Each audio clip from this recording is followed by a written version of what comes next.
Maria pressed her trembling fingers against the coffee shop window, watching the elegant couples inside laugh over lattes and perfectly plated desserts. 3 months ago, she'd sat in places like this without a second thought. 3 months ago, she had a corner office, designer clothes, and a future that sparkled like the diamond studs she'd pawned last week. Now she wore a borrowed coat 2 sizes too large, fraying at the cuffs, and shoes held together with duct tape hidden beneath 2 long pants. The email notification had come at midnight, a dating app match with someone named James Chen. She'd almost deleted it, but his message was different from the others. He didn't ask for photos or measurements. He wrote about loneliness, about how success meant nothing when you ate dinner alone every night, about wanting to meet someone real in a city full of facades. Maria had typed and deleted responses for an hour before finally agreeing to meet him here at the Riverside Cafe at 2 o'clock on Sunday. She should have canceled. She should have blocked him and deleted the app. What was she thinking? Showing up to a date looking like she'd just crawled out from under a bridge? But something in his words had reached through her shame and touched the part of her that still believed she was worth something, even without the bank account and the business suits. She checked her phone, 1:57. Her heart hammered against her ribs. Through the window, she saw him already sitting at a corner table. James Chen. Even from outside, she could tell he was nothing like she'd imagined. He wore a simple black sweater and jeans, but everything about him whispered money. The watch that caught the light, the confident way he sat, the phone on the table that probably cost more than her current monthly budget. He was handsome in that effortless way that came from good genetics and better skincare, with dark hair slightly tousled and an expression that seemed both alert and melancholic. Maria's feet refused to move. A woman in Louboutin clicked past her, leaving a trail of expensive perfume. Maria looked down at her own reflection. In the window, the coat with its missing button, the scarf hiding a stain on her shirt, the face scrubbed clean because she'd sold her makeup. Collection to pay for antibiotics when she got sick last month. She was about to turn and run when her phone buzzed. James had sent another message. I'm at the corner table. I'm nervous, which is ridiculous for a 34-year-old man, but there it is. No pressure if you've changed your mind, but I hope you haven't. Something about his admission of nervousness steadied her. If he could be vulnerable, so could she. Maria took a breath that felt like swallowing glass and pushed through the door. The warmth inside hit her immediately, along with the smell of roasted coffee and vanilla. Heads turned. She felt every eye catalog her appearance, felt the judgment settle on her shoulders like snow. The hostess's smile faltered. Can I help you? The words carried an edge that meant, are you sure you're in the right place? Maria lifted her chin.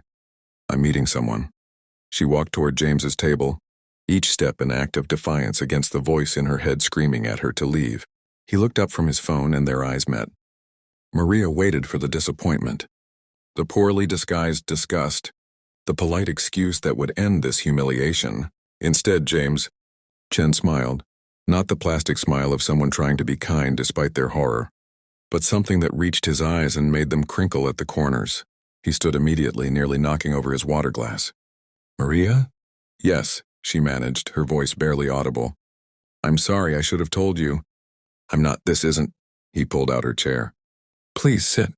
I'm so glad you came. She sat because her legs wouldn't hold her anymore. James settled back into his seat, that gentle smile still on his face. He didn't stare at her clothes. He didn't let his gaze linger on the fraying hem of her coat or the scuff marks on her shoes. He looked at her face like she was the only thing in the room worth seeing. I ordered green tea for myself, he said, his voice warm and slightly raspy. But please, order whatever you'd like. The pastries here are incredible, and they do this lavender latte that sounds strange but is actually amazing. Maria's throat tightened. She'd skipped breakfast to save money, and lunch had been instant ramen. Just water is fine. Are you sure? I'm planning to embarrass myself by ordering at least 3 different desserts because I have no self-control when it comes to sugar. He caught the waiter's attention with an easy gesture. Can we get the seasonal dessert sampler and 2 of those lavender lattes?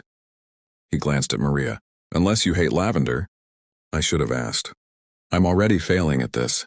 Despite everything, Maria felt her lips twitch. Lavender is fine.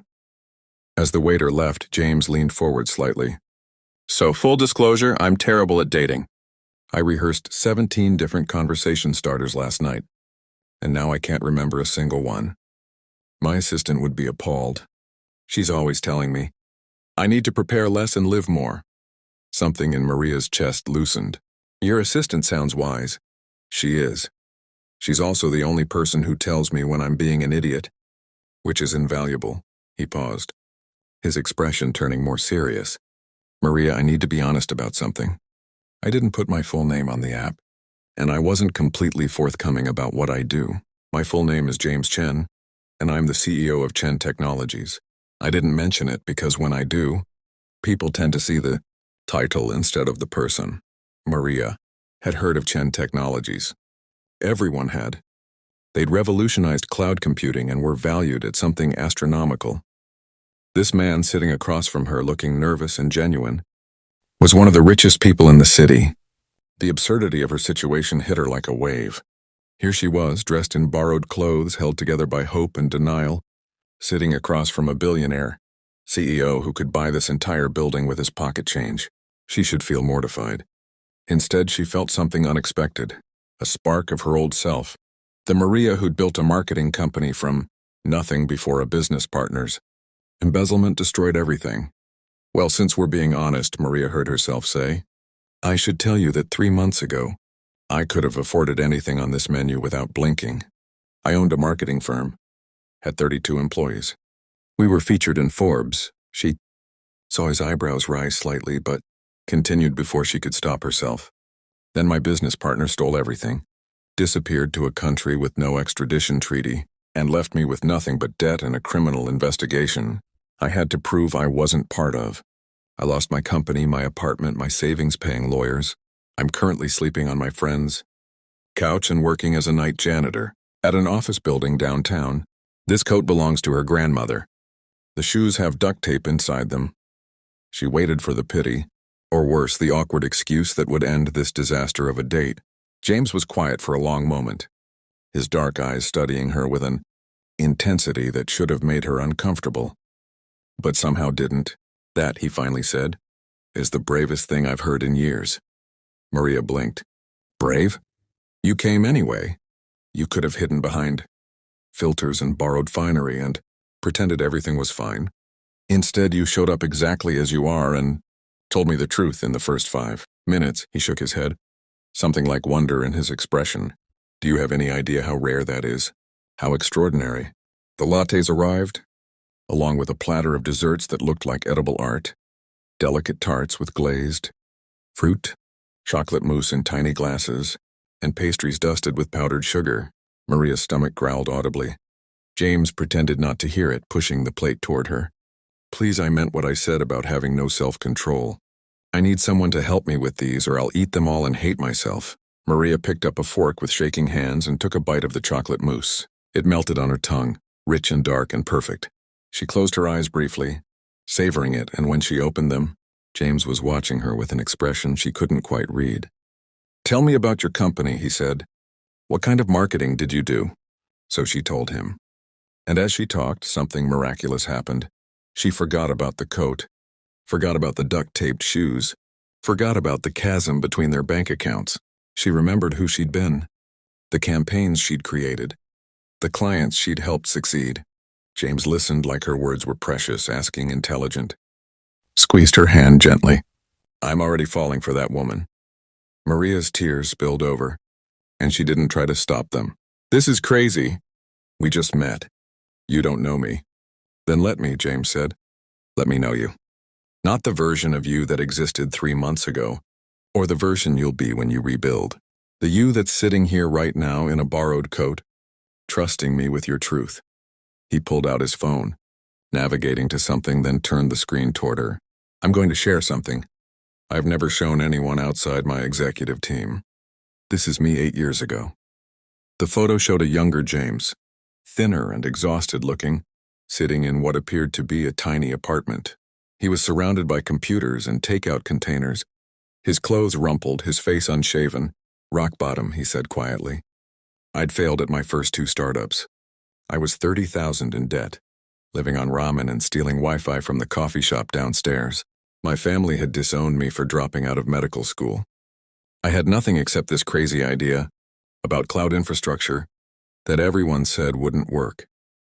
He took his phone back, looking at the photo for a moment before pocketing it. What I'm trying to say is I know what it's like to feel like you've lost everything. And I know that who you are at rock bottom is who you really are. Everything else is just decoration. The cafe was beginning to fill with the dinner crowd. Maria realized they'd been sitting there for over 4 hours. I should go, she said, though she didn't want to. My friend needs her coat back for work tomorrow. Let me drive you, James said immediately. Or call you a car at least. I'll take the bus. I can't, she stopped, frustrated with her inability to articulate the complicated mess of pride and shame and hope tangled in her chest. You're not a charity case, James finished gently. I know, but you are someone I just spent the best afternoon I've had in years with, and I'd like to make sure you get home safely. That's not charity. That's me being selfish because I want to see you again. And I can't do that if something happens to you on the bus. Despite everything, Maria laughed. That might be the worst logical argument I've ever heard. I'm better with algorithms than words, James admitted. So, can I drive you? She should say no. She should maintain some dignity, some boundaries. Instead, she found herself nodding. His car was exactly what she expected. Sleek, expensive, so clean it probably had never seen a drive-through wrapper. But he drove carefully, asking directions. And when they pulled up to her friend's modest apartment building, he didn't comment on the neighborhood or the graffiti, on the wall or the broken light. By the entrance, he simply shifted into park and turned to face her. I want to see you again, he said. Tomorrow if you're free. Or any day. Every day. He laughed slightly, running a hand through his hair. I'm being too much. My assistant would be mortified. Slow down, James. Play it cool, James. Maria felt something like joy bubbling in her chest. I work nights. Janitor shift from 11 to 7. Then lunch, James said immediately. Or breakfast. Or I could bring you dinner at midnight. Whatever works. I'm a CEO, which mostly means I can make my own schedule and everyone pretends it's leadership.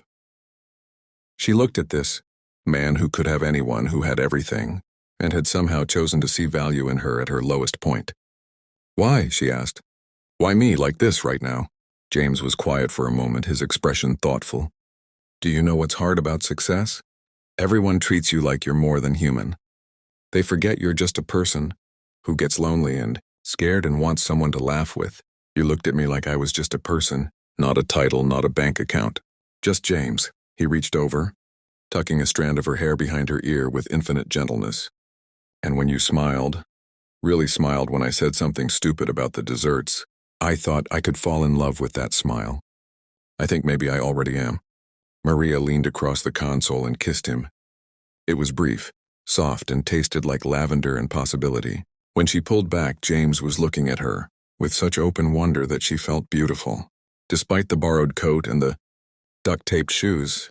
Tomorrow, she said. Lunch tomorrow. She climbed out of the car, and he waited until she was inside the building before driving away. Maria stood in the dim entryway, her hand pressed against her lips where his kiss still lingered, and for the first time in 3 months, she felt like maybe, just maybe, falling down wasn't the end of her story. It was simply the beginning of learning that she'd never needed the office or the clothes or the bank account to be worthy of love. She'd needed to lose everything to discover that what made her valuable couldn't be stolen, couldn't be lost, couldn't be measured in anything except the courage it took to show up exactly as she was and trust someone enough to see her.